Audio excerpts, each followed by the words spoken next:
What you're about to hear is the restored audio from the never-aired 1983 pilot of Tycho Brahe and Mrs. Longfellow.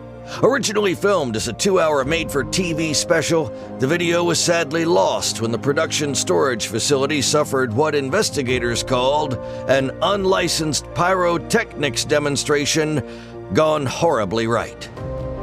Sadly, the videotape has been lost to time. All that remains is this recording, salvaged from an audio tape copy that was in the glove compartment of the show's original narrator, who was later arrested for unrelated topiary crimes. This audio track was painstakingly preserved on magnetic cassette tape while I served my time. So lean in, dear listeners, for you hold in your ears the only surviving evidence of what might have been television's most groundbreaking crime-fighting duo, Tycho Brahe and Mrs. Longfellow. We have made no alterations, except to bleep out the swearing and the medically necessary increase of saxophone. For example, this opening theme song, which had key information on the screen while it played. Here read the stars, she writes the clues. Together they find the truth they choose. Tycho Brahe, he and Mrs. Longfellow. He's got a nose of gold, she's got a glass of gin, solving crimes in a town that keeps the bodies pouring in. Tycho Brahe, he and Mrs. Longfellow.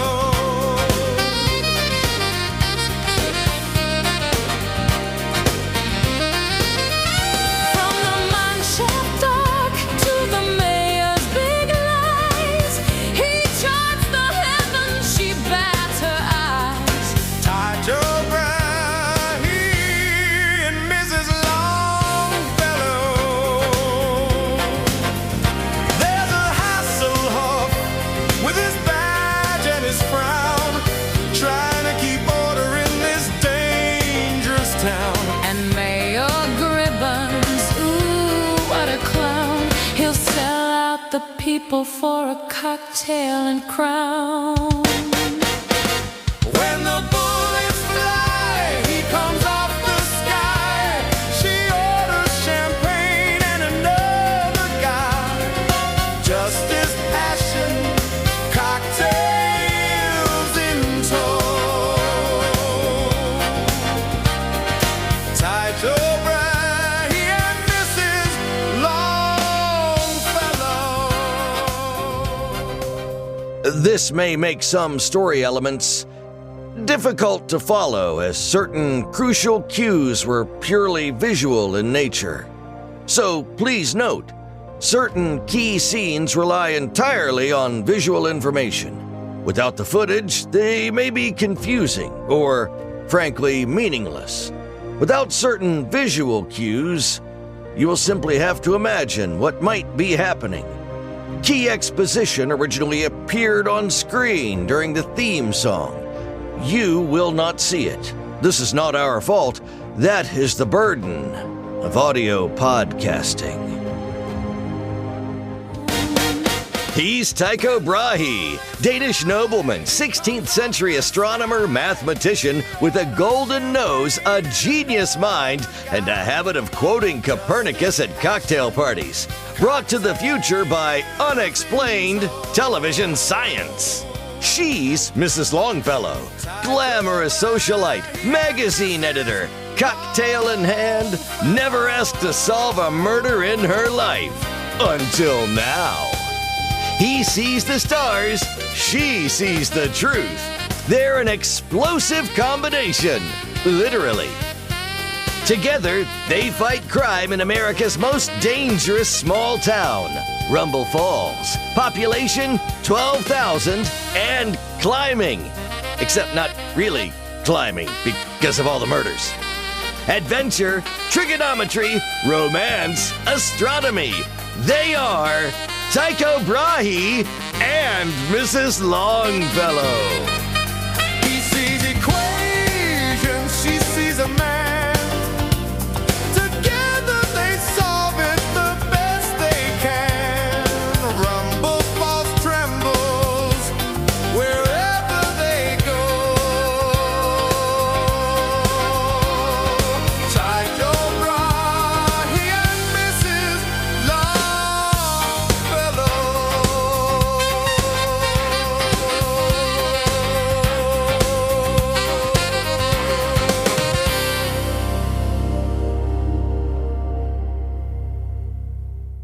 We regret to inform you that things they are referring to are never verbally identified, but we are airing it anyway.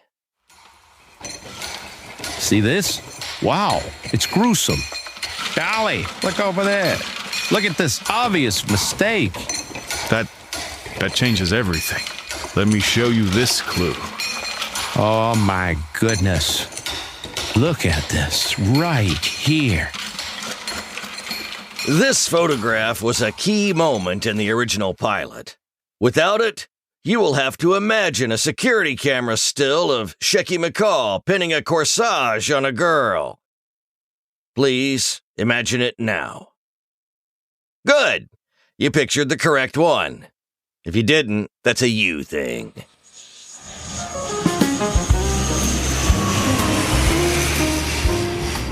Mars is in retrograde. The perfect time for treachery, Mrs. Longfellow. You, my golden-nosed stargazer, have a perfect nose for truth. Tycho, what's happened?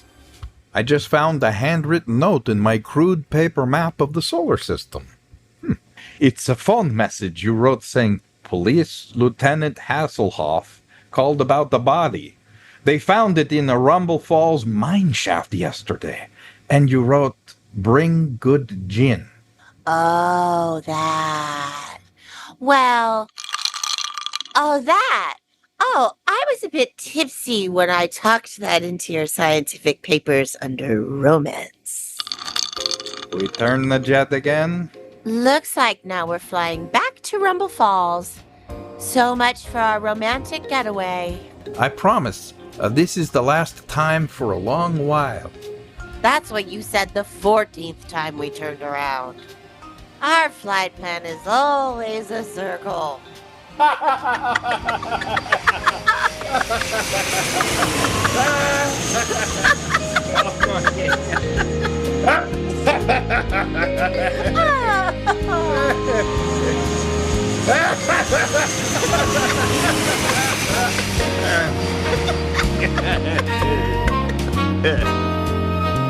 Crane shot! Excuse me, I'm Tycho Brahe. I'm looking for Lieutenant Chaz Hasselhoff. He called us yesterday. Oh, listen, Taco Bravo. Brahe. Tycho Brahe. Yeah, whatever, Mr. Ticklebarge. I called you to tell you not to come see the mysterious body they found in the mine shaft. This is police business, not some amateur astronomy experiment. And yet, here we are, with star maps and a portable orrery. A portable what? What are you holding? It's a mechanical model of a clockwork cosmos of brass and inevitability. I use it to demonstrate the relative positions and motions of the planets and moons. Now, why don't you want us here? I think you just answered that question. That's not what the note said. Mrs. Longfellow? I was tipsy. I wrote the gist. The gist was that I asked you not to come back. Especially about the body they found in the Rumble Falls mine shaft yesterday. Lieutenant Sheriff, we may be of some assistance. Please, my occasional lover, Mrs. Longfellow, and I postponed our romantic getaway to be here to help you. Help? Like when you consulted the stars using a sextant in the Waffle House parking lot. Like that kind of help? Why, yes. You have smashed my orrery. Lieutenant Hasselhoff has, without question, unambiguously smashed Tycho Brahe's orrery, a working mechanical model of the solar system. The restoration team here would like to take a moment to acknowledge this rare triumph, a key plot moment, communicated entirely through sound. Revel. For once, audio suffices. An orrery. Slain. A perfect scene. No pictures. Total clarity. Foley artist, I salute you. Writer, I acknowledge you. Me, I adore you. Polish your brass scope somewhere else and take the real brains of your operation with you. Me?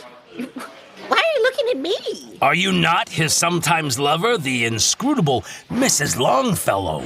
A former lounge singer with a murky past and a sixth sense of danger. Ooh, I am. Then scram! Both of you! Lieutenant Chaz Hasselhoff here. What? Mr. Mayor? But they... I just... Oh, why? But why? That was Mayor Gribbons. He wants you to meet him near a crate of TNT over by the mine. I guess that's a good idea. Here, look at this. That changes everything. Good heavens, Tycho. That also explains everything so far. Crane shot! Mrs. Longfellow, how are you, lovely? I haven't seen you since the mining gala ball. Oh, Mayor, your public-spirited political work inspires so many. I won't be the least bit surprised to find you in a gubernatorial way very shortly. Well, today you're finding me in a murder way. Oh, Mayor. Oh, that shirt fabric. That's Bravani silk, ruined by coal dust. You really were down there, weren't you? Yes. Well, listen, we have a body. Winner of this year's Miss Dynamite pageant. Blew up real good. I was wondering if you and your partner could solve it for us. The police are getting nowhere. They're stuck. Oh, that's too bad. Yeah, no, I mean, they're really stuck. They still in the mine. I mean, this whole town is a cesspool because of our so-called law enforcement. That sheriff, Jesus, tap dancing Christ, he's a walking advertisement for why evolution sometimes hits the snooze button. Couldn't find his own ass with both hands a map and a bloodhound on speed dial. Hell, if his hat was nailed to his head, he'd accuse the hammer of being a suspect. And don't get me started on his merry band of officers. Those slack-jawed, donut-dusted dipshits show up to the crime scene, trip over the chalk outline, blame the victim for poor positioning, and then go home to binge-watch true crime shows while picking crumbs out of their mustaches. It's incompetence at the highest level. A carnival of corruption while this town drowns in the diarrhea deluge of their dereliction. Because the entire force is made up of drooling buffoons who... I'm, standing right here. Whew. Present company excluded. Obviously, Lieutenant, you are the lone beacon of integrity in a swamp of police ineptitude. I personally hired the lot of them, renewed their contracts with my own rubber stamp, and even threw in that community outreach slush fund that mostly bought them branded golf shirts for the annual fishing trip and this tie I'm wearing. But sure, blame the badge wearers. It's not like I vetoed the ethics probe last year or anything. Thank you. I like your bolo tie, Mr. Mayor. Smooth recovery. But according to that panic sweat all around that bolo tie, I'd say our mayor just confessed. This arrest was accompanied by a majestic crane shot. Please imagine it now.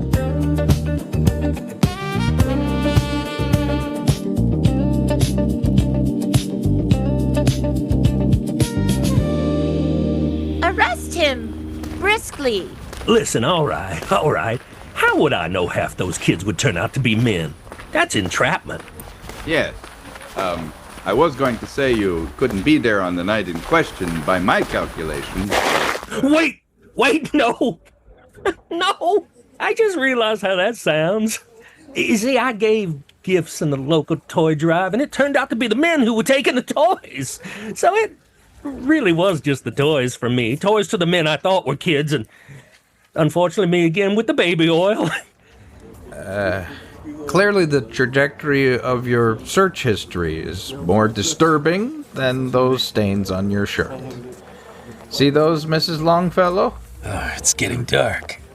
It sure is. I mean, here, outside. Anyone want to see the splatter on the real crime scene? Is there a fast lane for justice? Asking for a very patient woman. I would prefer that to this. Oh, like you never oiled anything. Let's lower them into the shaft entrance. To the shaft, then. Tycho, sounds like our night might be looking up. What? I never understand when you say things like that.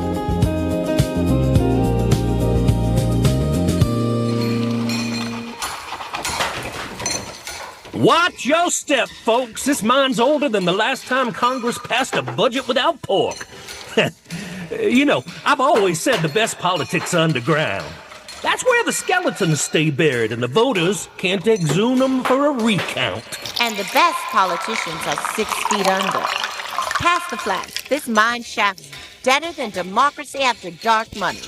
Yeah, here are some flashlights. It's dark and cold down there. Try not to die. The paperwork is a beast. Speaking of which, you're sweating again, Mayor. Quite profusely. Indeed. Note the saline saturation rate on his shirt collar. It's consistent with a man under immense moral pressure. Now, hang on.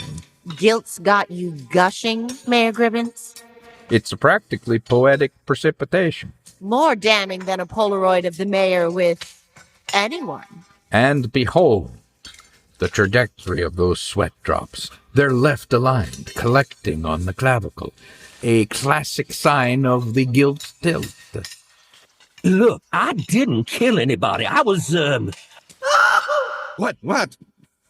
She's shining that flashlight right in my eyes. Oh, it's so dirty down here. To think we had tickets to the gala back east. Now I'm ankle deep in dynamite dust and corpses. Corpses? Oh, that other one over there. Is that not something for this case? They only mentioned the one. Oh, that was another body I stepped on. It's so dark down here. Another what now? No one said anything about other bodies. Forget it. Let's concentrate on this one here.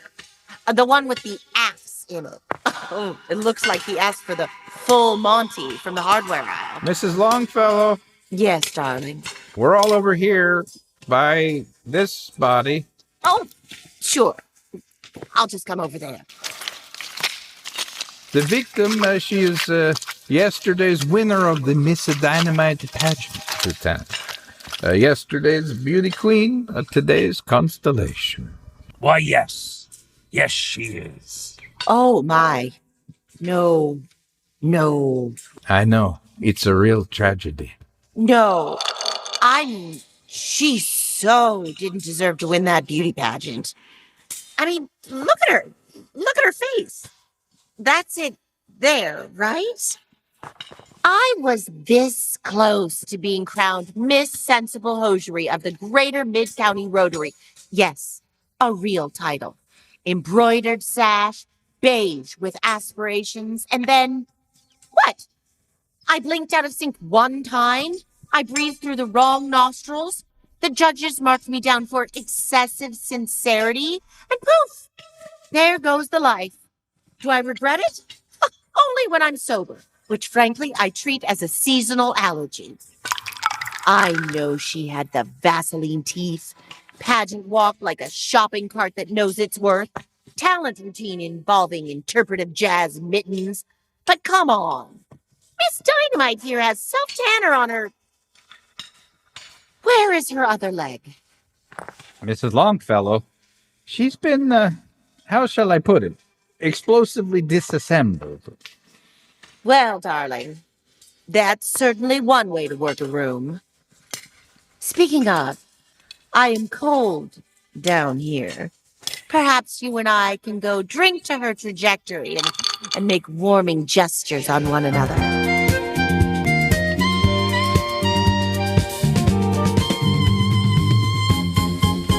She had a bad breakup with gravity. Her tibia, it resembles a fractured tuning fork. Cranial contents redecorated the cavern wall with the viscosity of approximately 1.6 centipoids. Observe how her blood has traveled exactly 14 cubits and 3 barleycorns. The splatter density, 73 droplets per square L. It's a perfect experiment, were it not for the absence of her consent. Well, Tycho, I suppose that's one way to ruin a lady's appetite for champagne. Why did you scream? Did she get the flashlight in your eyes again? No, I didn't scream. You absolutely did. I was looking at you. That wasn't a scream. I know a scream. That was one. If I had screamed, and let's be clear, I didn't, it would be a perfectly natural reflex like sneezing or political bribery. Your mouth was open. You screamed loudly in my ear. Well, then I ask you, madam, if a man screams in a mine shaft, but immediately denies it, was it ever truly him? Maybe I was merely vibrating existentially. Great. He reached quantum denial. Next, he'll claim the scream both happened and didn't happen until we opened our ears. I thought you were dumb, Lieutenant. Listen, Hasselhoff, sound is subjective. What you heard was the echo of my internal monologue, fleeing responsibility. I didn't scream. Yes, we watched you do it. Well, maybe it wasn't me. Maybe it was a scream-shake echo of someone else's silence. That doesn't make any... Or a reverse echo from the future, where I scream later and the sound arrives early. You screamed right in front of us. I respectfully deny your reality and substitute a mild grunt. Your eyes went wide. You clutched your tie. I was testing my fear glands. You screamed because you're guilty. I screamed hypothetically, as a rhetorical device, to simulate what a guilty person might do. I am an empathetic mayor. You yelled, ah, ah! In lowercase, which is technically a murmur. You can't prove I screamed unless you recorded it, and if you did, that's entrapment. And if you didn't, that's hair scream, which is inadmissible. I am the scream. Unbelievable. What were you even thinking, Mayor? Well, I must have startled myself. Thought she maybe took her own life this way. Oh, she was under a lot of pressure in that pageant. Maybe she corsaged herself with the dynamite. Pageant pressure. Those trouser categories are brutal. The other entrant did well in the steel-toed boots and heavy work pants competition. You see, I assimilate guilt to understand criminals. I'm a feeling mayor. Miss Dynamite pageant winner received your novelty corsage. A corsage you, as mayor, personally pinned on her gown, and then a boom. Oh, I wanted a boom. Economic boom. That is all I approved. The air smells floral. Rosewater in a mine? Mark of the Dust. Classic drag path. She was moved after death, and then a small charge staged the boom. So, the perfume. That's not normal mine smell? I thought that was the corsage. I did pin it on her, okay? I pinned it. I pin things all the time. You pinned the corsage. Yes! No. The ribbon on the podium for the gala. This is the rosewater and glycerin. My wife makes me use it when I shake hands. That bolo tie of yours reeks of it, Mayor. Rosewater in the shaft. Rosewater on the mayor. Cuff him. Lieutenant Hasselhoff. Hasselhoff. Arrest this man for everything we can think of. With pleasure. Mayor Gribbons, you're under arrest for the murder of Miss Dynamite. Yet if the guilt were a celestial body, he'd be the Ptolemaic model, deeply flawed and widely debunked. What the hell does that even mean? Not perfume. Sanitizer. See the glycerin sheen on his palm? Yeah, it's not baby oil, this time. And note the podium ribbon pin in his pocket, bent outward.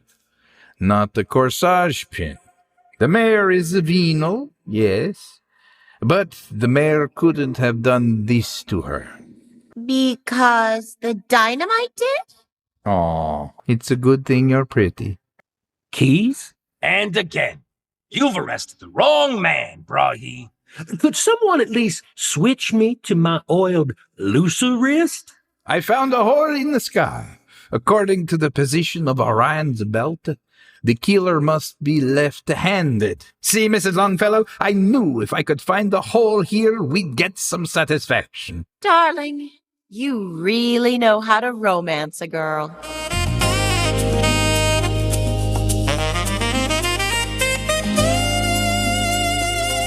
Yes, yes. Then they go to the local bar. If you could see Tycho Brahe right now, you'd be impressed by the majesty of his windswept, historically inaccurate hair. It is, in fact, styled in the manner of a 1983 soap opera heartthrob, a choice made by the original production designer who reportedly thought Renaissance chic meant feathered layers and a dash of Aquanet.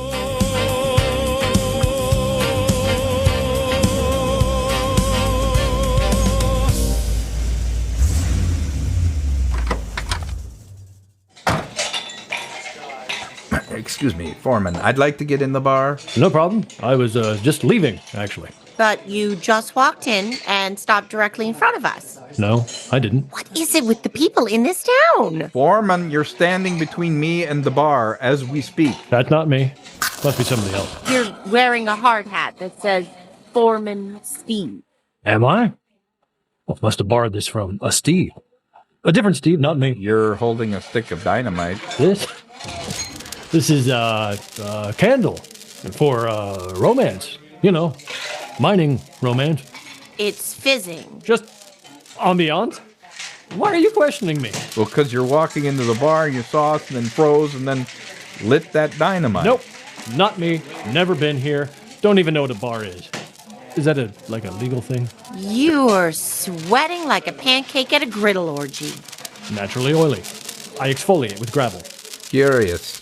Denial of spatial presence. You also have a woman's finger taped to your shirt that says Evidence A. It's fashion from London, Arkansas. London, Arkansas. Very Arkansas. Digit all chic. I'm very suspicious of questions. You're visibly shaking. It's the tacos. Darling, I think he's about to confess. I didn't do it. She was already exploded when I got there. Maybe. And also not exploded. And also I've never heard of her. Or me. Aha! You got nothing. You can't arrest a man for vibe proximity. I'm just standing in America. That Mrs. Longfellow is a reasonable suspicion with a fuse. Tycho, darling. He says he wasn't there. You've been going over the murder calculations for that poor Miss Dynamite most of the day. Let's have a drink and we'll start committing adorable misdemeanors together. All right, Mrs. Longfellow, you tempt me. Every time. I think that was a dud. I gotta go get another one. Every time I'm about to have insight into solving the crime.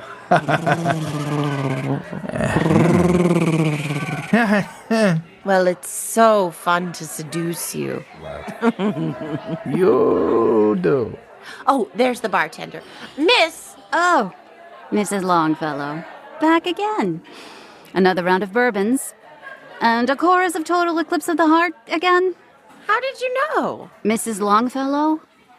The boozy socialite with 3 ex-husbands, 2 poodles, and 1 very large bar tab? Why, Tycho, she's wonderful, but I've never been here or... Paid the bill from yesterday when you were in here for hours. Remember? She's a bit forward, isn't she? Perhaps you have the wrong lady, bartender. Let us abandon this mistaken orbit and fix our sights on something more terrestrial. Your menu? We'd like to order. Quite agree, Stargazer Sugarplum. I don't recall anything she's saying, Tycho. I'm sure you don't. Remember the way you were giving back what the casserole gave forth? I had to hold your furs. Remember? I prefer not to linger on details. especially fictional ones. It's hard to forget a lady giving the toilet a corn harvest for a half hour. I cannot fathom what you mean, young lady. Fine. You declared war on Idaho. Ringing any bells? Pay your old tab and I'd drop the whole thing. I assure you I will. Drop it the way you were sending our potluck playback to the kitchen commode. Blowing chunks like a snowblower. I'd like to order before I faint. Let's settle that bar tab now. That's enough. Oh, I don't have any pockets in this dress. It's a good thing you don't have pockets. You'd have been yodeling into them last night if you did have them. I'm sure. This place is... Place is looking forward to getting $3,000 and my tip. Yes. $3,000? By all the spheres, woman. What the Bacchic rite were you conducting? You were working again. I got bored. Bored? That sum would have outfitted 3 caravels and a mule train. Darling, it was karaoke night. I bought a round for the house. Twice. Yes, got in a slap fight over the mic. Then you vomited into a punch bowl and yelled, "I'm the dynamite now!" The house was over there. Shecky McCall and Miss Dynamite, haven't seen other ones since. You drank the rest. Shecky and Miss Dynamite together. Shecky preset. 2 spritzes of Ode to Foreman No. 5, grabs the mic with his left, dies on stage. You see, oh, blast it. I would like the Fiesta Lime Chicken. Tycho, darling, you still haven't eaten. Wouldn't you prefer a little something hot, juicy, dripping down your chin? I'd like a Fiesta Lime Chicken. My genius. To go. Miss Dynamite sang karaoke, too. You know what's really suspicious, Tycho? The way the shaft smelled of rosewater, even though it's a harsh mine shaft with dead bodies. That's why our bodice tore and only the dust clung to the left side. Does that mean the body was pushed? God, woman, you may have solved it. Oh, I was only trying to solve you. By God, she's right, rosewater. That's what clung to the dust on the victim's left side. That's why the dirt only stuck to 1/2 of her bodice. She was pushed post-mortem. Then the dynamite exploded in the shaft after she was there. Staged. The real killer used perfume camouflage. That means taking into account his scent displacement. Her body was moved. Tycho, take me now. Wait. Blasted woman. My mind cannot function with your distracting advances on my empty stomach. Good barkeep, procure me a pollo of the fiesta, enrobed in lime as though kissed by citrus orchards of Andalusia. And let it be charred upon iron, seared with spices as fierce as the wrath of Mars, then set upon a bed of rice not unlike the very sands of Elsinore, and draped in molten cheese as a comet wears its tail. Cheese. Whatever. Tycho Brahe and Mrs. Longfellow.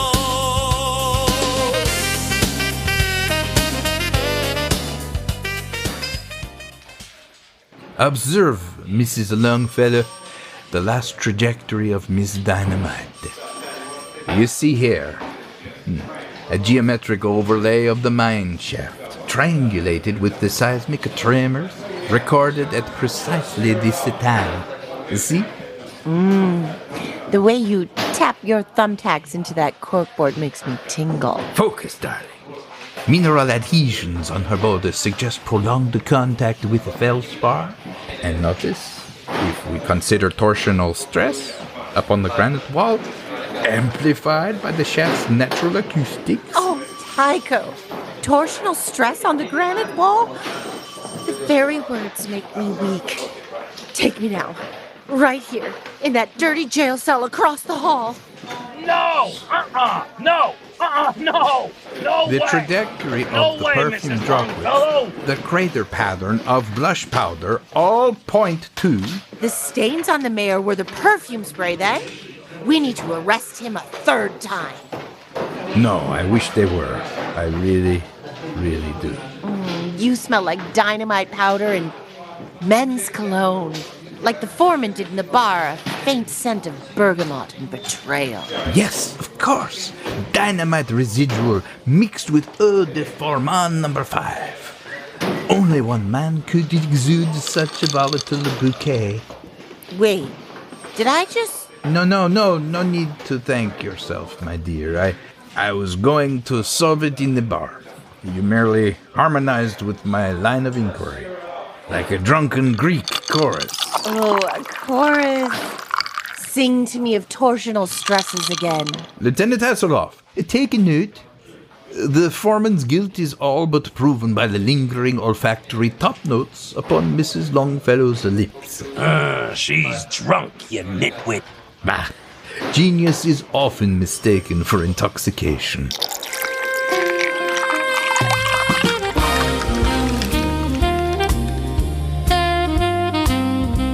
Were the video intact, the killer's motives would be obvious, from a single eyebrow and a very meaningful pan to a hamster.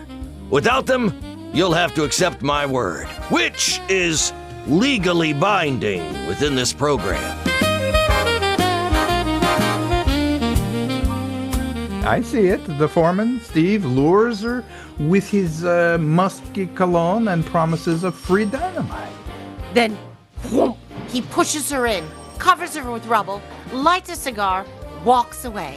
His guilt is more observable than sunspots during the Feast of Epiphany. Arrest him! Marvelous Mrs. Longfellow. Truly inspired? The drunken mind, unclouded by reason, often glimpses the hidden pattern. There's just one problem, Sunshine. That's the foreman named Steve. The real one, you knucklehead. That is not the foreman we saw at the bar. That's the face on the other body I saw. The one with the axe in his head at the bottom of the shaft. Exactly what I was about to say. We have in fact solved nothing. Except perhaps that the gravity remains undefeated.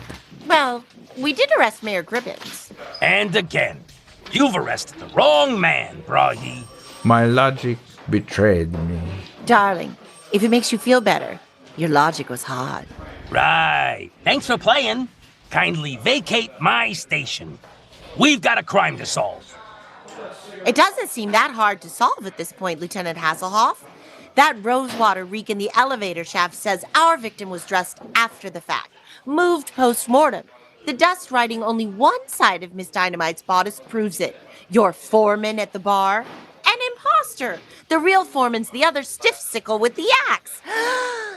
The bartender tagged Miss Dynamite's last companion as Shecky McCall, and Shecky's a southpaw. I've watched him choke a karaoke mic with his left hand exactly as Tycho's star sighting predicted our killer. See? Here. So, I offered a novelty corsage and he flinched, guarding a fresh detonator burn on his right. That's the tell. Shecky McCall is our murderer, Lieutenant. Cuff the comic. And yes, Shecky is here, being cuffed. Astonishing only to those who missed his generous visual cameos earlier. You didn't see him because, well, this is audio, and visibility is implied by adjacency to sound. If he felt like a red herring, you now know that Shecky's existence was continuous, and your confusion is retroactively optional.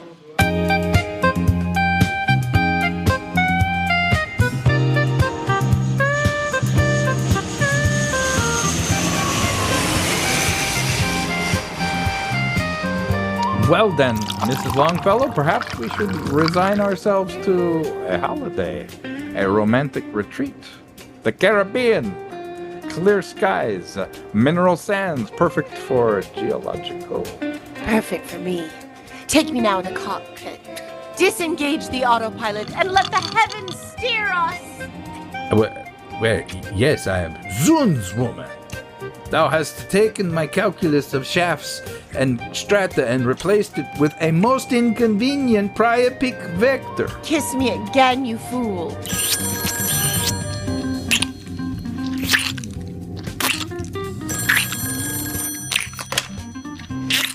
Rumble Falls, another exceedingly strange crime. Duty, Rumble Falls. Pulls like Saturn's rings. Desire, Mrs. Longfellow pulls harder.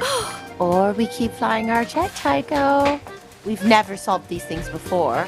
I got lucky with solving that crime. Speaking of, let's champagne, sunsets, me, all night above the clouds. Shall I steer this winged chariot back towards duty's somber earth? Or surrender to Eros, blazing hotter than Mars at apogee?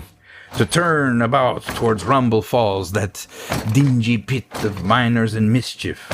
Or voyage onward into pleasure's constellation?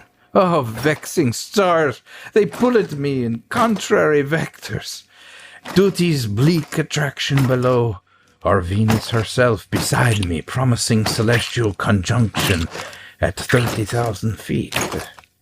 Come now, Tycho. Turn me around first. Who says justice and passion can't share the cockpit? Oh, here we see mankind's eternal struggle, Mrs. Longfellow. The tension between power and the virtue. Yes, yes. Baseness, virtue. You're giving me ideas. Let's make our struggle a little more horizontal. Mrs. Longfellow, please keep the pilot's lap clear during turbulence. We are the turbulence.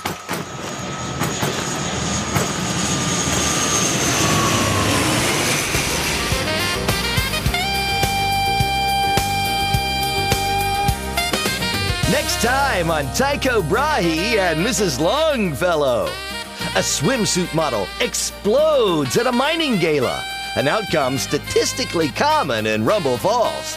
And only a Danish astronomer with a mechanical nose, his elegantly intoxicated companion, and a mayor who once failed the written portion of a blood test can make sense of the, scattered remains, both literal and emotional.